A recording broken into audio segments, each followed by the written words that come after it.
Hello, BookTube. Hello, friends. Welcome to Lizziefaye Loves Books. I'm Elizabeth. Today is Saturday, December the 2nd, and I want to share with you what I read in the month of November. Usually I would try to do a TBR video for the current month or the next month first, but I've been getting that all together for the month of December. And of course, it's December the 2nd, so I've already started reading some December books. But a couple of these books from November are majorly overdue at the library. And I like to, read from month to month. I like to, finish as many books as I can in the current month. And then, in this wrap up, show you everything. And I like to hang on to my library books if at all possible to show you. And then I take a picture of everything I read for the month, because most of the time I have physical copies of, everything or just about everything. I do that so that I can do an Instagram post, which never gets done. It's very rare. In fact, I haven't done an Instagram post in a long time. And I keep thinking, okay, one of these days I'll just do like a photo dump of all of my end of the month pictures, and I may still do that, but I don't know when. Anyway, I still want to take a picture of everything, and then today I realized when I was getting everything together that I finished David Copperfield in the month of November. It was an October book, but I didn't finish it until November. And I totally forgot about the video. I had bought a copy at the bookstore where I work, so I was gathering up books to trade in one day a couple weeks ago, and I thought, oh, I'm done with that. I'll just trade that in. I needed it for this video, so I don't have a copy, and I don't have a copy for my picture, but I may just run and grab a library copy because I think we've already sold the copy that I took back to the store. Anyway, today I'm going to do a wrap-up. It has been a challenging reading month because if you've heard me talk about the play I was in, I was actually the music director for a local community theater group. We did the best Christmas pageant ever. We started practicing back in September, and the shows were the first 3 weekends of November. So we did 9 shows. I not only taught the music ahead of time, but I played the piano for each performance. Then we did a pre-show because it's a very short show. We did handbells, and most of the kids in the show did handbells for a pre-show. We did 10 performances of handbells because not only did we do the 9 performances of the show, we also did a special handbell only concert to open a museum in town, which is right next door to the theater. And so they asked us if we would do our handbell show for the museum opening.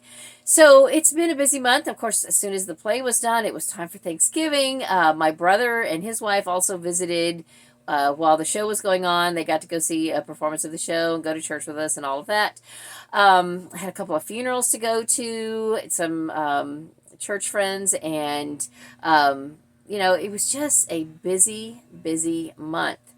And so it may seem crazy that I got 28 books read, but 14 of those, half of those, were audiobooks, which is still pretty good to say that half were print books. So of the 14 books in print, most of those were children's picture books. A couple of them were chapter books, but very, very short. And, a couple of them did have some length to them. And so I read those. One of them was a manga, my first manga ever. And then I had two print books that were devotionals, and then one that was my misread book.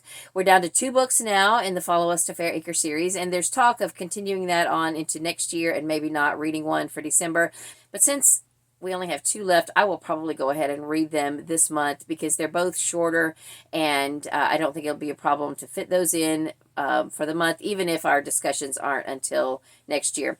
So that's kind of my plan there, and those are not on audio, at least not anywhere that I can access them or access them for free. So I will be reading those in print. But anyway, so one of the books I read in print was the misread book, and then the rest were audio. I had in total just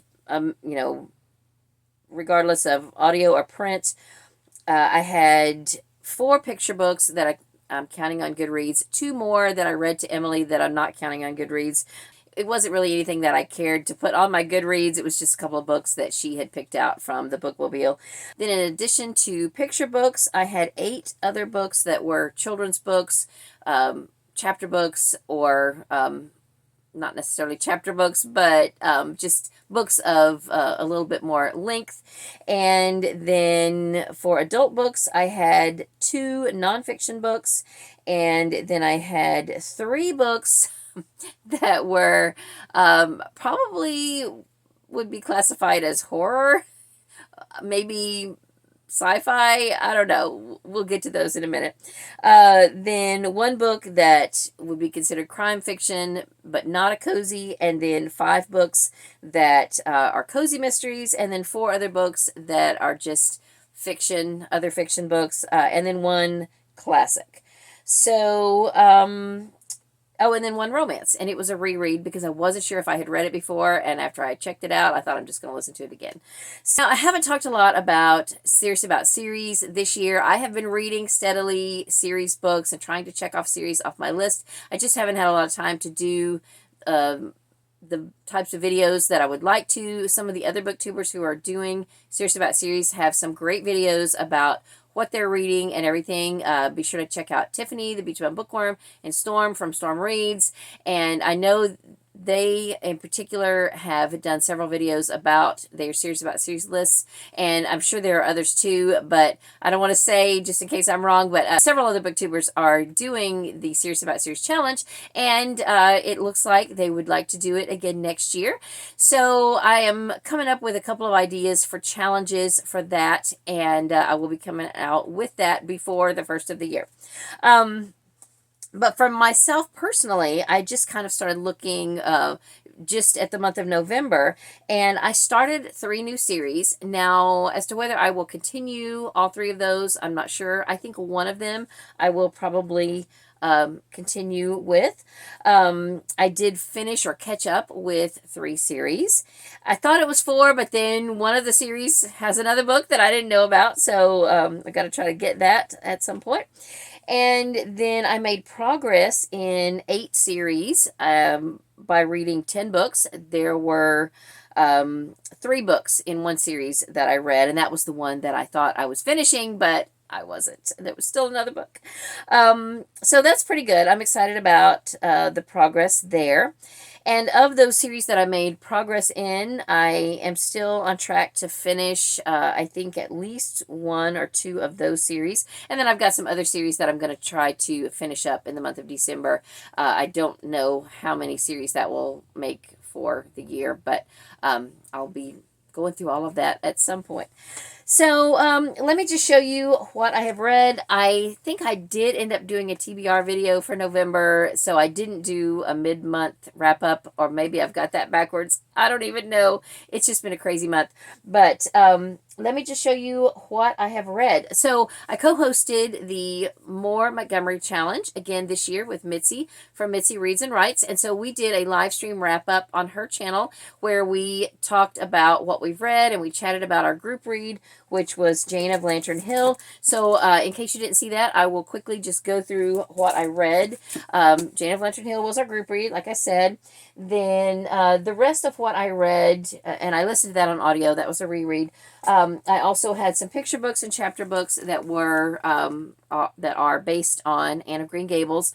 There are a total of 3 of these, I believe, at this point, and I had read 1 last year, so I'm counting this as a series finished or caught up with because now I've read all 3 of the books. These are by Callie George and illustrated by Genevieve Godbout, and the illustrations are just adorable and precious. This one is If I Couldn't Be Anne, and this is very whimsical, very cute, and this one is just sweet. Good night, Anne. In the story, Marilla is telling Anne to say goodnight or to go to bed, and she's like, but I have to say goodnight to everyone. And I mean, she says goodnight to everybody and everything, and it's just precious. So I would recommend that one. Then the series I thought I was finishing, but I found out there's another, is the chapter book series, also by Callie George. And these are illustrated by Abigail Halpin. I had read one of these last year. It was the only one I could get my hands on, and it was book 3. But these are basically just excerpts from Anne of Green Gables, and they have been just scaled way down for very young readers. They are chapter books, but the the number of lines and words on a page is not a lot, and there's beautiful illustrations. So I very much enjoyed these, but very quick and easy to read. In fact, I read all of these 3 with Emily. The first book is Anne Arrives, and there it is. Then book 2 is Anne's Kindred Spirits. So it's about the friendship of her and Diana. And then the third one is Anne's School Days, which, like I said, I read last year. I thought about reordering it, and then Thanksgiving happened, and I just didn't get it done. So it's fine. At some point, I might get it again and read it to Emily, maybe at the time that the 5th book becomes available at my library. Then I will go ahead and get both of those so that I can read her the series. Anyway, book 4 is Anne's Tragical Tea Party. Of course, if you've read Anne of Green Gables, you know what that's referring to. And these were just really sweet and really nice, and I enjoyed those very, very much. So that, I think, was everything. Oh, no, that wasn't everything. So I also read the Anne of Green Gables manga. Now, this has been endorsed by the heirs of Lucy Maud Montgomery. I don't think I have ever read a manga. I mean, it is, in true manga fashion where it is read backwards. And apparently there's a series of manga classics, and this is one of them. And, I would maybe be interested in picking up more of these manga classics if it's a story that I'm familiar with, that I'm, interested in digging further into. But for now, this was really good. I did enjoy it. It was a little tricky to get used to reading it backwards, and because of that, I tried starting it a couple of times, and then I kept putting it off. But I waited till the last day of the month, and I got about 50 pages read, and I thought, oh, I have to finish this. This is a library book. So I did what I do. I turned through it, and I skimmed through it so that I can count it for this month. Then I went back this morning, actually, December 2nd, and I read it thoroughly, and I thoroughly enjoyed it.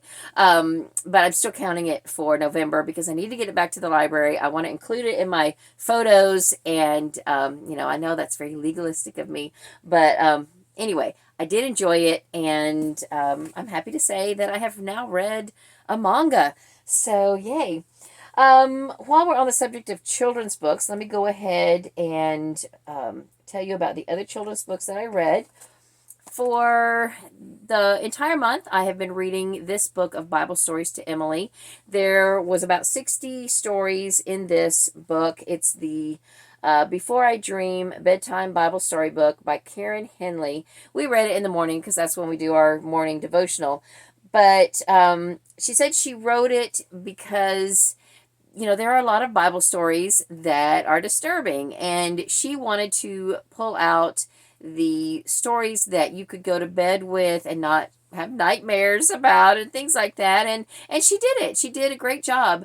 It is, it's very scaled down, but yet at the same time, each story does have some substance. So, I enjoyed it. It was not the best Bible story book that I've ever read, but it was good for what it is.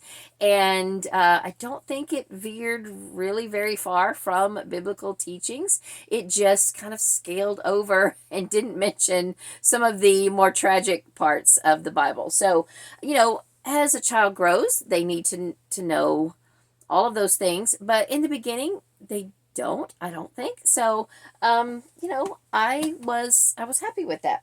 For myself, for my devotion time, I am still reading the Les Feldick Through the Bible transcripts, and I finished book 3 at some point during the month, and I started book 4, and I still have a few days left in book 4, and then there will be plenty of time to read book 5 before the end of December.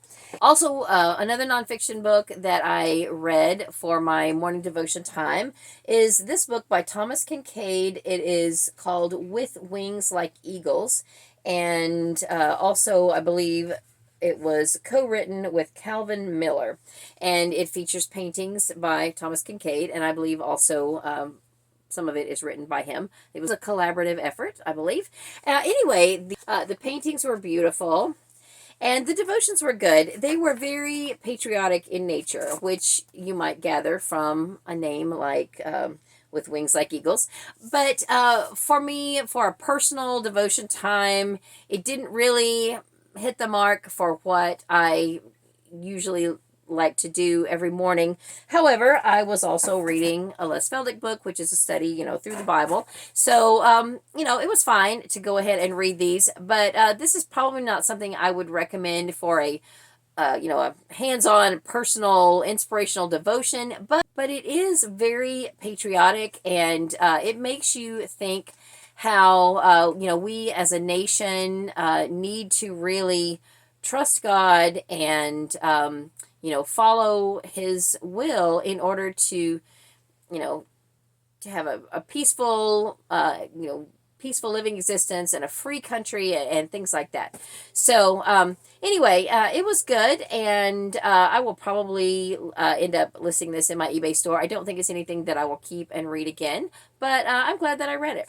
Then back to children's books, though. I, with Emily, also read another library book that she picked out. This is called Apples by Gail Gibbons. I mean, this just screams fall, and she pulled it off the bookmobile shelf, and I was like, yeah, let's read that. It's fall. Let's get that apple book. And the illustrations are very striking, and it was an educational book about apples and how they grow and how they're picked and the varieties of apples and things like that. So I thought it was a very nice book. And I'm trying to get to one of the pages where it shows some of the different varieties of apples, but I'm having a hard time getting there. Oh, there's one there. So it was a nice book. I enjoyed it.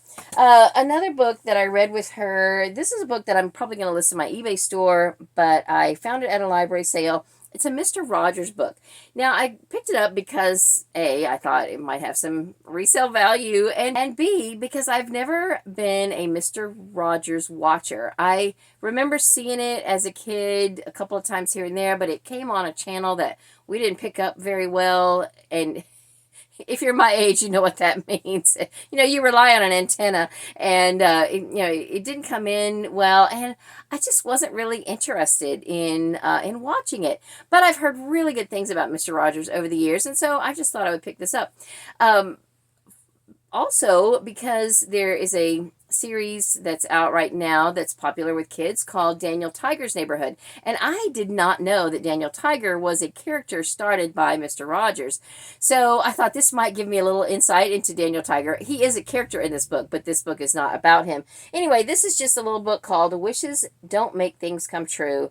And it's just kind of a little story with a moral about, wishing that something bad would happen because you're upset about something. And then when something does happen, then you're worried that you caused it. And, that's a childhood thing. So I think this was a really nice book. It had some very sweet illustrations, and I'm glad that we read it. And there were a couple of other children's books that Emily got from the library that I read with her that I'm not putting on my Goodreads just because I'm just not going to. Here's a Frozen 2 book. It's Anna, Elsa, and the Secret River. And then this one we picked up because I just kind of wanted to try it out. This is Llama Llama and the Lucky Pajamas. And the reason I wanted to try this out is because it is a book with an electronic feature that talks to you. I guess it's a talking book. And I wanted to see how that would go. But now Emily likes to turn pages, and she likes to turn pages quickly. So I sat with her, I read it to her, and then we read it we listened to it.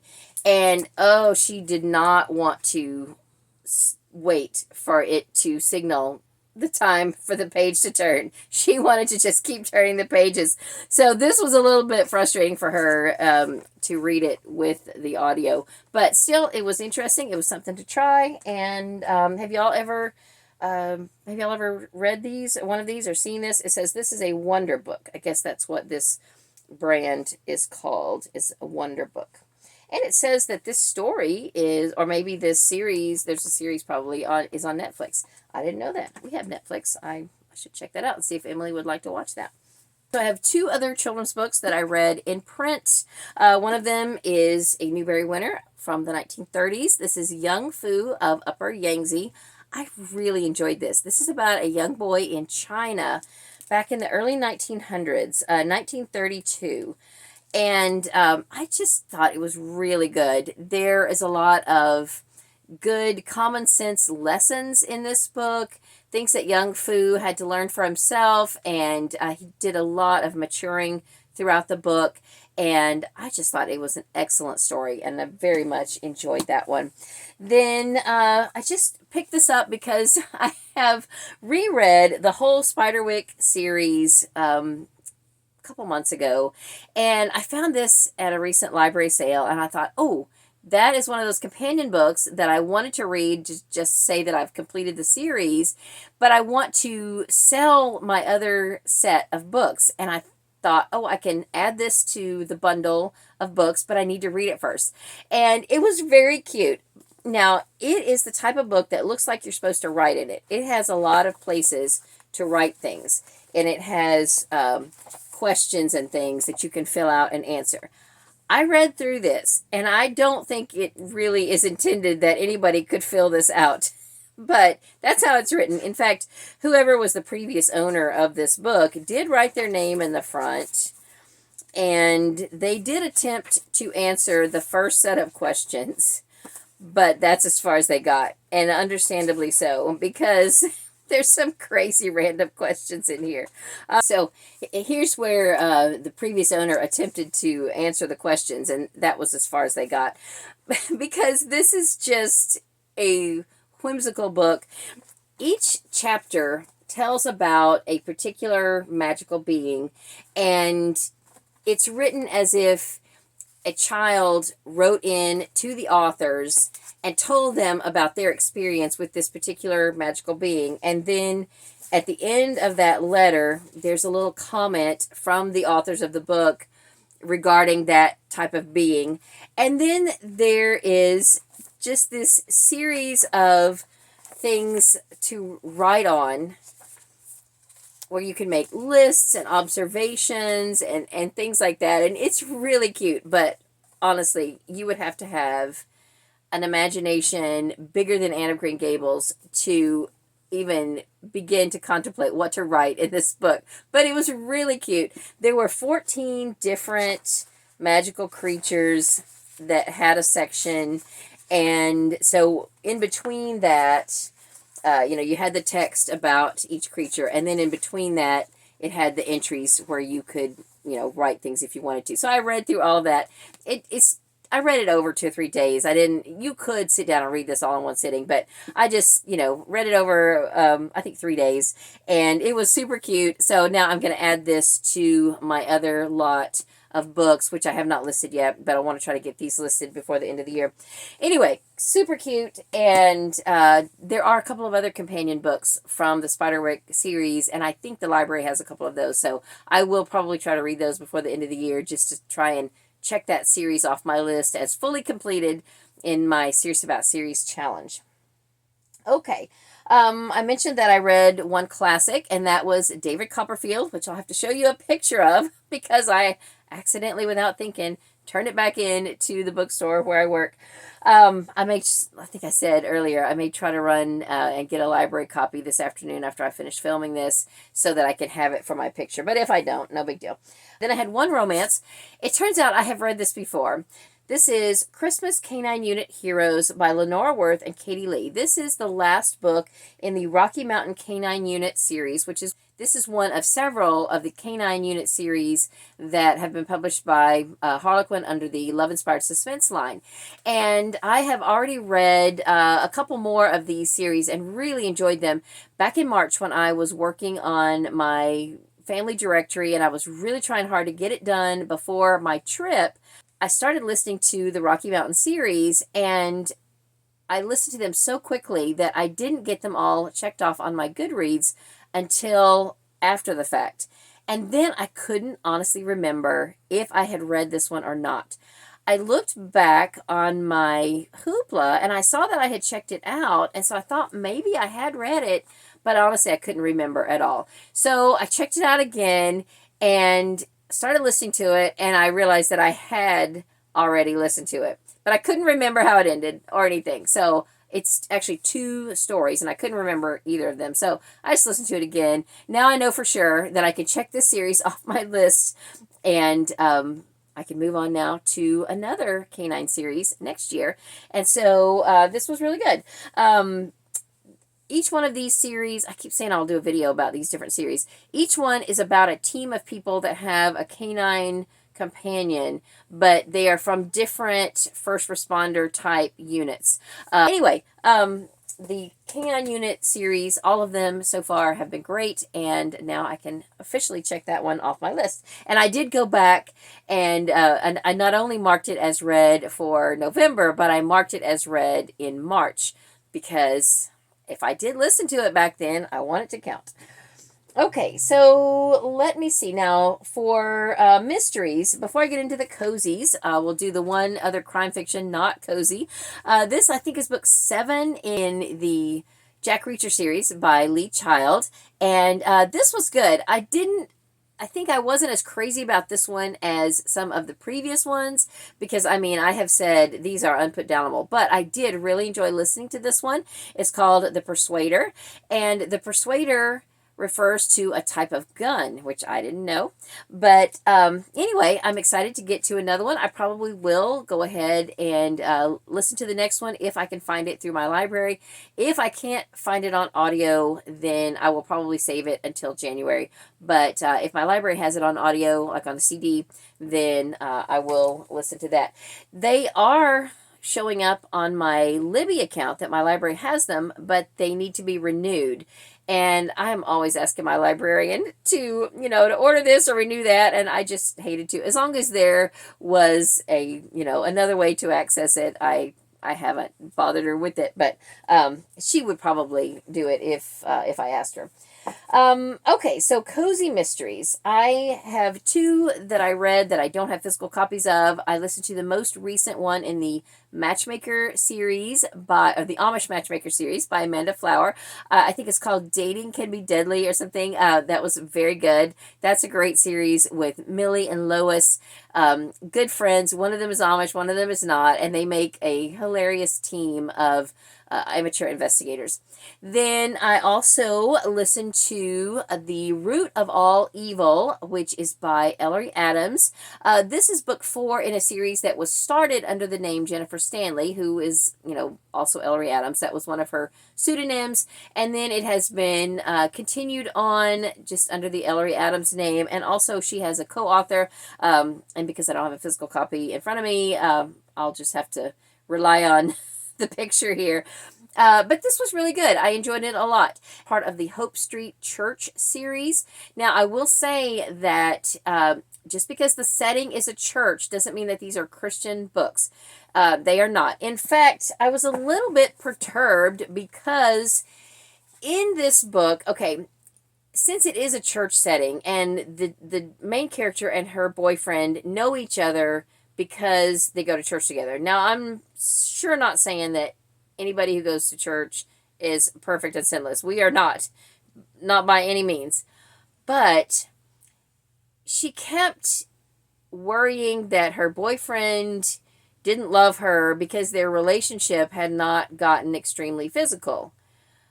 Well, honestly, if you are dating someone because you met them at church, wouldn't you kind of assume that it was not going to go there unless you were married or getting married or something? I mean, that's what I would assume.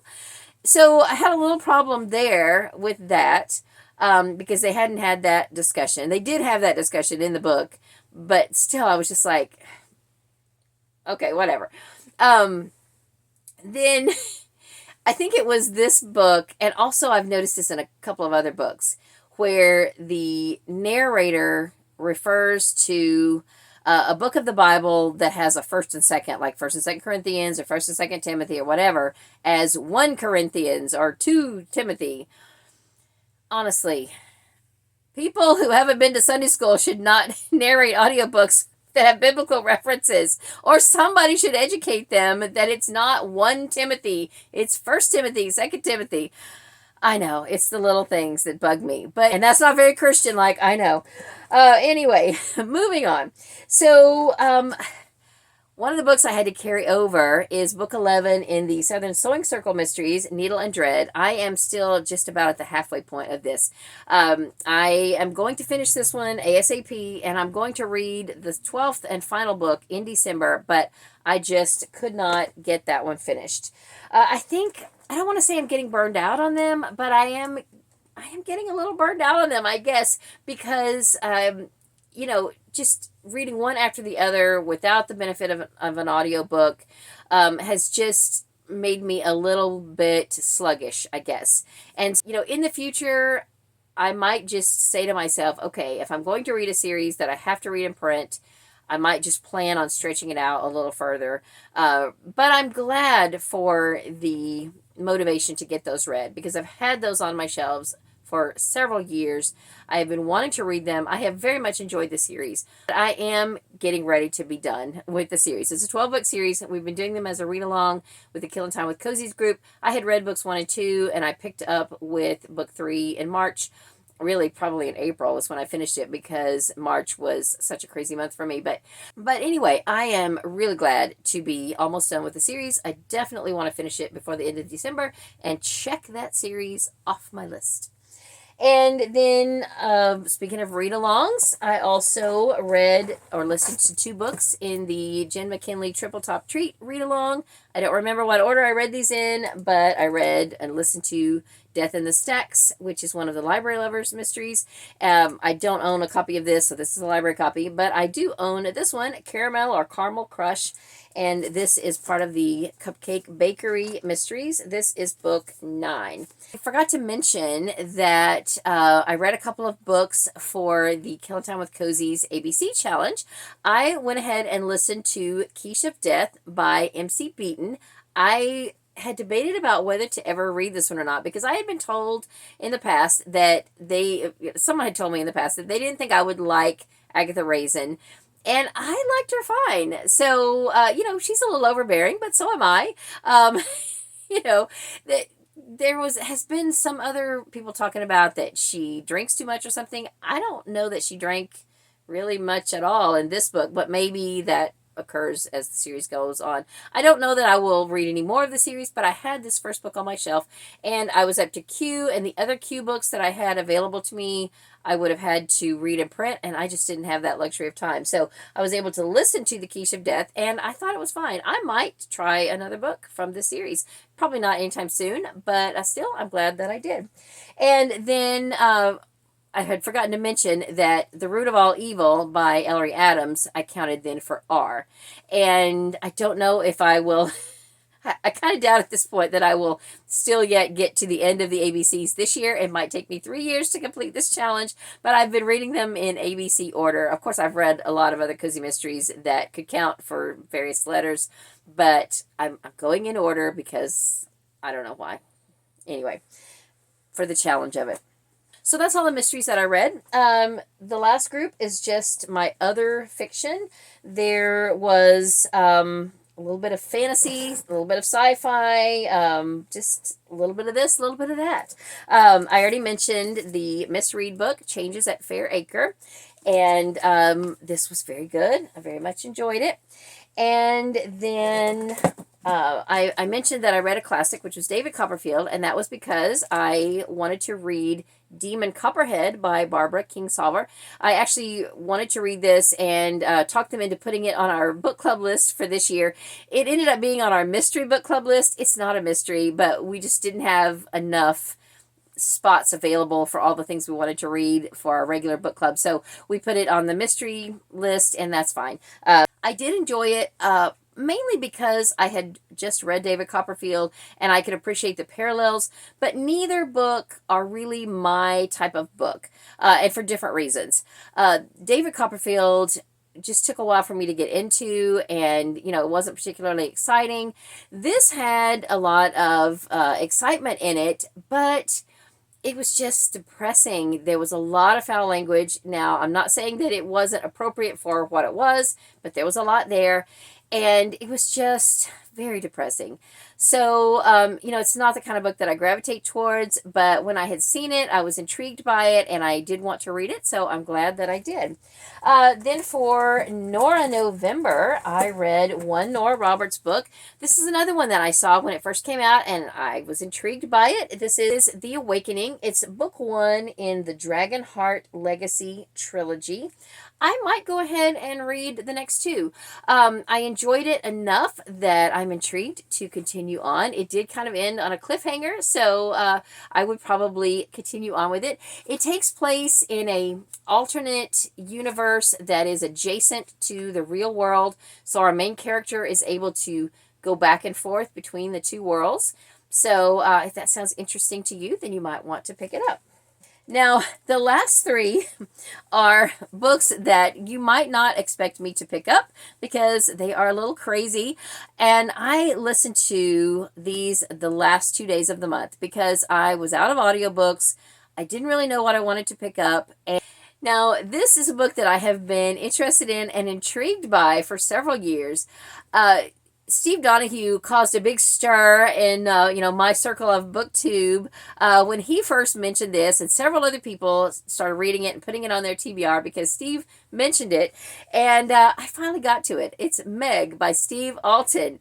Now, this is a book about a giant megalodon shark, and, you know, it's prehistoric and all of that, and I don't read these kind of books, you know, as a whole, but I am sort of drawn to movies that are of this nature. So they have made a movie of this, which I am interested in watching. So anyway, I enjoyed it, and come to find out, when I got to the end of the story, there was still 2 hours left in my audiobook. And so the prequel was actually a part of the audiobook that I had checked out from Hoopla, and it's called Origins. So I ended up listening to Origins, and by this point, it was the last day of the month. I listened to half of Meg on the 29th, and then the other half on the 30th. I was busy working on my family history directory, and I was just doing some kind of mindless proofreading, and so I was just zipping through audiobooks, and like I said, I had finished everything that had been on my TBR for sure in November. So I picked up Meg on the 29th, finished it on the 30th. I still had time left, even after finishing Origins. And so I looked at what else was available, and there was another short book, which I think is 1.1 in the series, called Meg, Angel of Death. And it is, I guess, a kind of a novella that's a bridge between book 1 and book 2. So I went ahead and listened to that as well. And, you know, it was pretty good. It wasn't the best book ever, but it was okay. So I ended up listening to 3 different books, 1 full-length book and 2 novellas in the Meg series. And I will probably continue on because I think quite a few of them are on Hoopla on audio. So probably not in December, but if there's ever any readathon where, you know, where it would make sense to listen to a Meg book, then that'll be my my go-to. So anyway, it was fun and you know, a little crazy, but you know, it was different. Okay. I think that is everything that I have read or listened to in the month of November. Thank you so much for watching. Let me know in the comments if you have read any of these books and what you thought about them. And stay tuned. I know I said in my last video that my next videos would be some book hauls, and I am sorry I have not gotten those done yet. I have filmed some footage, but I've still got to get that put together, but it's just been a very challenging month.